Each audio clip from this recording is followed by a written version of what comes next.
Hello student, welcome to our YouTube channel Sendra advance education. आज हम पढ़ने जा रहे हैं हिंदी व्याकरण की बुक जिसका नाम है स्पर्श, और आज हम इसमें लेसन 11 की स्टडी करेंगे। लेसन 11 का नाम है विराम चिन्ह। आज हम इस लेसन में विराम चिन्ह को डिटेल से पढ़ेंगे, उनके टाइप्स और क्या क्या होते हैं, उनका यूज कहाँ पर हम करते हैं, इन सभी के बारे में स्टडी करेंगे। So let's begin the lesson. लिखित भाषा में जिस प्रकार लिपि चिन्हों का महत्व है, मतलब जब हम भाषा को लिखते हैं तो हमें लिपि चिन्हों की जरूरत पड़ती है। तो जिस प्रकार भाषा को लिखने के लिए लिपि चिन्हों का महत्व है, उसी प्रकार विराम चिन्हों का भी महत्व है।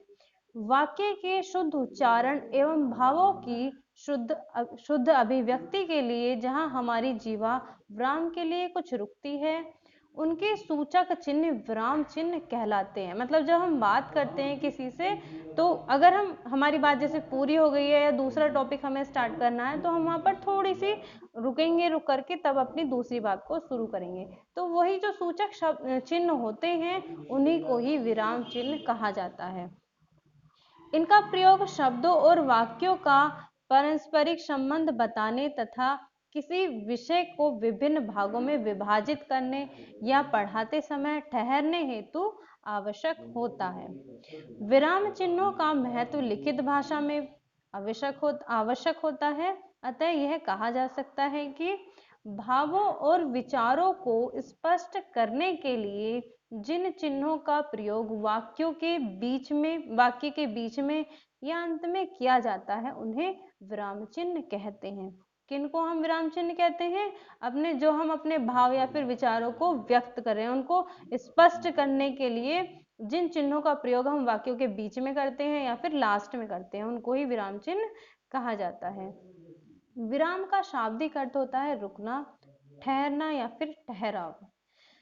भावों और विचारों की अभिव्यक्ति को स्पष्ट और बोधगम्य बनाने के लिए विराम चिन्हों का प्रयोग आवश्यक है। मतलब अगर हम अपने विचारों को, जो हमारे भाव हैं, उनको अभिव्यक्त पूरी तरीके से स्पष्टतः उनको अभिव्यक्त करना चाहते हैं, इस तरीके से स्पष्ट करना चाहते हैं कि दूसरा उसको सही से समझ सके, तो हमें उसके लिए विराम चिन्हों का प्रयोग करना जरूरी होता है। इससे वाक्य विन्यास और भावों की अभिव्यक्ति में स्पष्टता आ जाती है और सौंदर्य भी बढ़ जाता है। हिंदी में प्रचलित प्रमुख विराम चिन्ह है। देखिए, ये हिंदी में जो प्रयोग किए जाने वाले विराम चिन्ह वो दिए गए हैं। पूर्ण विराम, इस प्रकार से इसको लिखा जाता है। दूसरा अपूर्ण विराम या फिर उप विराम बोलते हैं इसको।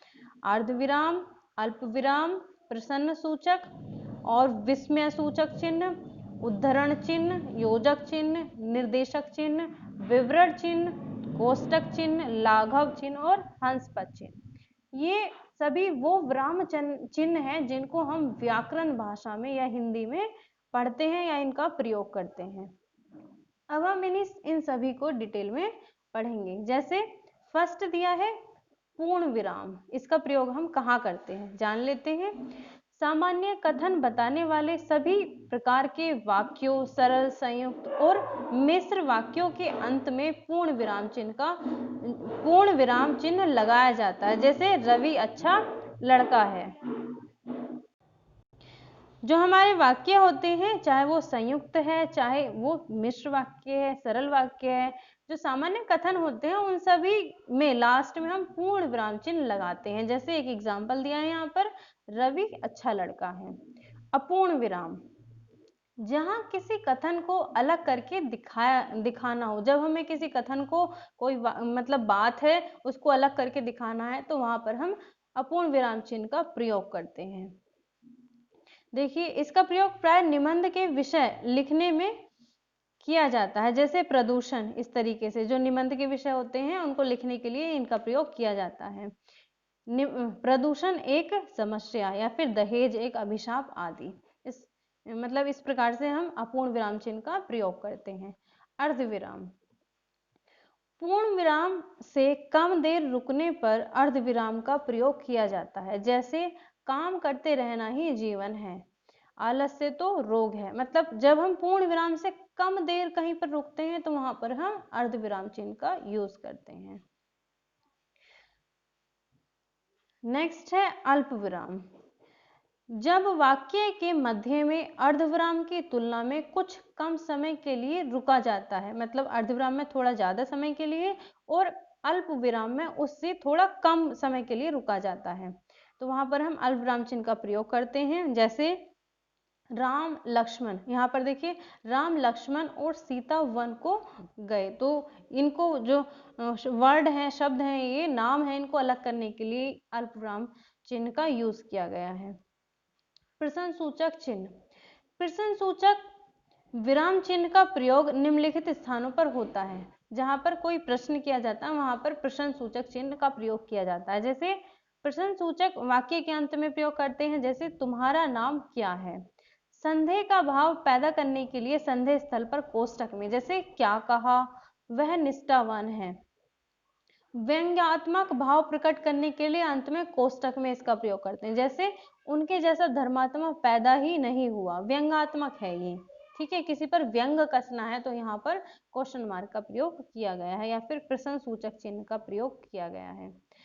विस्मय आदि बोधक चिन्ह, भय, शोक या फिर घृणा, हर्ष, उत्सुकता आदि मनोभावों को प्रकट करने वाले शब्द, मतलब वे शब्द जो भय, शोक, घृणा, हर्ष या फिर उत्सुकता को, उत्सुकता ये मन के भाव है, हमारे मनोभाव है, इन शब्दों मतलब इन भावों को प्रकट करने के लिए जो शब्द प्रयोग किए जाते हैं वहां पर हम विस्मय आदि बोधक चिन्ह का प्रयोग करते हैं। ठीक है, देखिए किस प्रकार से करते हैं। जैसे वह क्या गजल गई, वाह क्या गजल गई, तो यहाँ पर जो वाह है वहां पर हमने विस्मय आदि बोधक चिन्ह का प्रयोग किया है क्योंकि ये हमारे मन भावों को प्रकट कर रहा है। उद्धरण चिन्ह, उद्धरण चिन्हों का प्रयोग किसी के कथन को अक्षरश उद्धृत करने के लिए किया जाता है। किसके लिए, मतलब अगर किसी ने शब्द कहा है कोई, उसके शब्दों को, उसके कथन को जो का तो वैसा ही बोलने के लिए हम उनको एक इन्वर्टेड कॉमास मतलब बंद कर देते हैं, जिनको हम उद्धरण चिन्ह कहते हैं, मतलब जैसी बात कही है वैसी ही बात रख देना। जैसे नेताजी सुभाष चंद्र बोस ने कहा था, तुम मुझे खून दो मैं तुम्हें आजादी दूंगा, तो उनके इस कथन को, जैसा कथन उन्होंने कहा था वैसा ही यहाँ पर लिखा गया है, तो इस प्रकार से हम उद्धरण चिन्हों का प्रयोग करते हैं। योजक या फिर विभाजक चिन्ह, योजक चिन्ह का प्रयोग निम्नलिखित स्थिति में होता है। देखिए द्वंद्व और तत्पुरुष समास के दो पदों के बीच में, दोनों पदों के बीच में योजक चिन्ह या फिर विभाजक चिन्ह का प्रयोग किया जाता है। जैसे दाल रोटी, भाई बहन, माता पिता इत्यादि। तुलनात्मक शब्द सा, सी, से, के पहले, जैसे चांद सा मुख, सूर्य सा तेज, लक्ष्मण सा भाई, ठीक, तुलनात्मक में प्रयोग किया जाता है। शब्दों के द्वित्व तथा शब्द युगल रूपों में प्रयोग किया जाता है, जैसे धीरे धीरे, कभी कभी, घर घर आदि में। निर्देशक चिन्ह, निर्देशक चिन्ह का प्रयोग निर्देश के लिए या किसी के वाक्य को उद्धृत करने के लिए किया जाता है, जैसे मम्मी पुत्री यहाँ आओ। विवरण चिन्ह, इस चिन्ह का प्रयोग वाक्यांश के निर्देश के लिए किया जाता है, जो वाक्य के निर्देश वाक्यांश के निर्देश के लिए इसका प्रयोग किया जाता है। जैसे नीचे लिखे प्रश्नों के उत्तर दीजिए, यहाँ पर इसका यूज किया गया है। विवरण चिन्ह का कोष्टक, कोष्टक का प्रयोग निम्नलिखित स्थानों पर किया जाता है। कहाँ पर करते हैं कोष्टक का? किसी शब्दार्थ को स्पष्ट करने के लिए, जैसे निराला जी की भाषा परिमार्जित है, मतलब शुद्ध है, तो यहाँ पर शुद्ध को हम ब्रैकेट में करके लिख देंगे। नाटक के अभिनय को सूचित करने के लिए, जैसे गीता हंसकर, राजेश व खुशी का समाचार है। नाटक में अभिनय को सूचित करने के लिए, मतलब जो नाटक होते हैं उनके अभिनय को सूचित करने के लिए हम ब्रैकेट का यूज करते हैं, कोष्टक का प्रयोग करते हैं। जैसे हम कोई नाटक लिख रहे हैं तो उसमें हम जो पात्र हैं उनके अभिनय को ब्रैकेट के माध्यम से दर्शाएंगे। जैसे यहाँ पर गीता है, गीता एक पात्र है, वो हंसकर के कुछ वाक्य बोलेगी या हंसकर कुछ बोलेगी, यहाँ पर इसको दर्शाया गया है। लाघव चिन्ह, जहां शब्द को पूरा न लिखकर उसका संक्षिप्त रूप लिखा जाता है, मतलब वाक्य को पूरा नहीं लिखा जाता, जो शब्द है उसको पूरा नहीं लिखा जाता है, उसका संक्षिप्त रूप ही लिखा जाता है, तो वहां पर लाघव चिन्हों का प्रयोग किया जाता है। लाघव चिन्ह इस प्रकार से यूज किया जाता है, जैसे डॉक्टर को इस तरीके से हम यूज कर देते हैं डॉक्टर को, और पंडित को पै अंकी बिंदी और लाघव चिन्ह लगा करके लिख देते हैं। अब हम बात करते हैं 13th विराम चिन्ह, जिसका नाम है हंसपद त्रुटि पूरक चिन्ह। ये हमारा लास्ट है। इसमें जो स्पर्श की बुक है हमारी हिंदी व्याकरण की, इसमें हम ये लास्ट पढ़ेंगे। इस विराम चिन्ह का प्रयोग वाक्य में किसी छूटे हुए शब्द को सूचित करने के लिए किया जाता है। मतलब जब हम कुछ लिखते हैं और बीच में से सेंटेंस में से, वाक्य में से कुछ छूट जाता है, तो हम इंडिकेट करके, मतलब इस तरीके से निशान लगा करके ऊपर लिख देते हैं, तो ये हमारा हंसपद या फिर त्रुटिपूर्वक चिन्ह कहलाता है।